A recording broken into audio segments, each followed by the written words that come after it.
Shalom Chavirim. Let's talk today about what is Nehushtan. So I know it sounds so Hebrew. Let's go to the text to find it out. Where can we find Nehushtan? We can find it in Kings 18:4, Kings 2:18:4. Let me circle it or just underline it like that.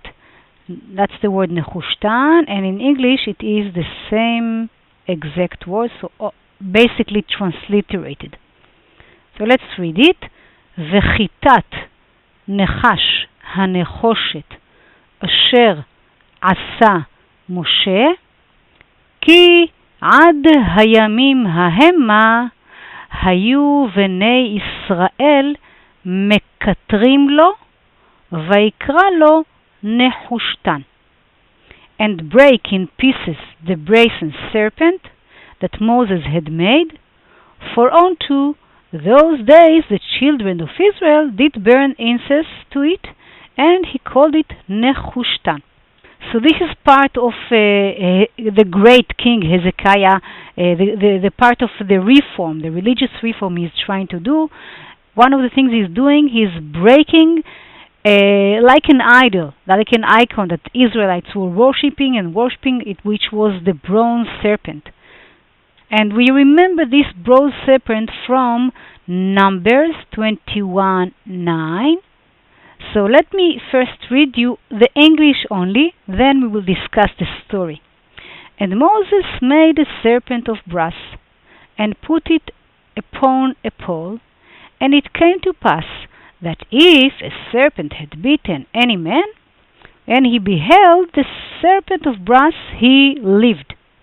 So you remember the story. The Israelites are walking in the desert and complaining like they did many times before, like they will do many times after. The Lord punished them, then he sends them snakes to bite them, and after that he actually wants to help them and commanding Moses to build something, an angelic serpent. It's called in Hebrew Saraf. Saraf is an angel, and this is an angelic serpent made out of bronze, wrapped around Moses' pole or rod. So normally we know that the serpent is evil, but here anyone that was poisoned with the serpent bite, just by looking at this bronze serpent could be healed.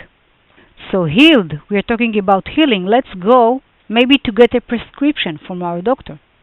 So he may give us something that has these two serpents on a rod, which is called caduceus. This was the rod of Hermes.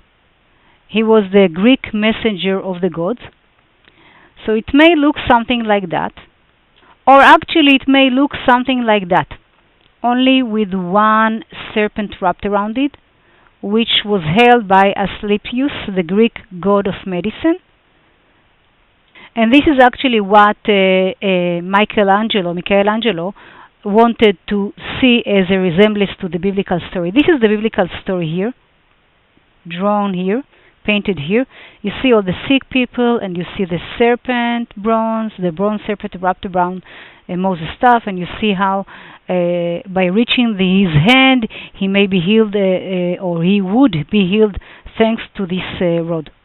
So now let's see why I insisted to read the English first and to leave the Hebrew, because I want to show you that it never looks the same if you do it with English only.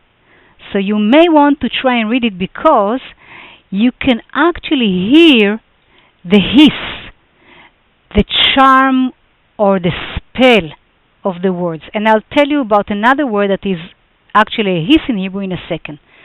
So now, because so many people are asking me to read it in traditional way, I will do that exactly as my parents would read this verse. So we are going to again to Numbers 21:9. We're going to read it together. ויעש משה נחש נחושת וישימהו על הנס, והיה אם נשך הנחש את איש והביט אל נחש הנחושת וחי.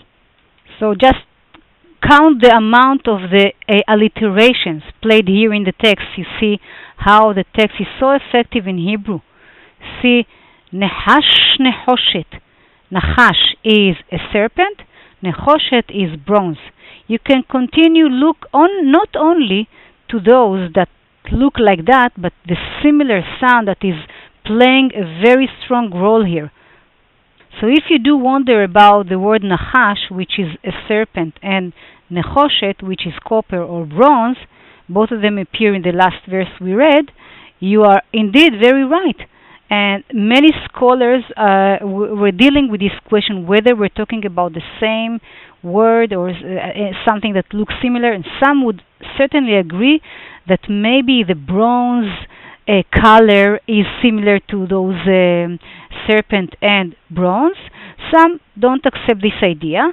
Nevertheless, those three words are sharing the same root, and this is just appearing in the story of Hezekiah.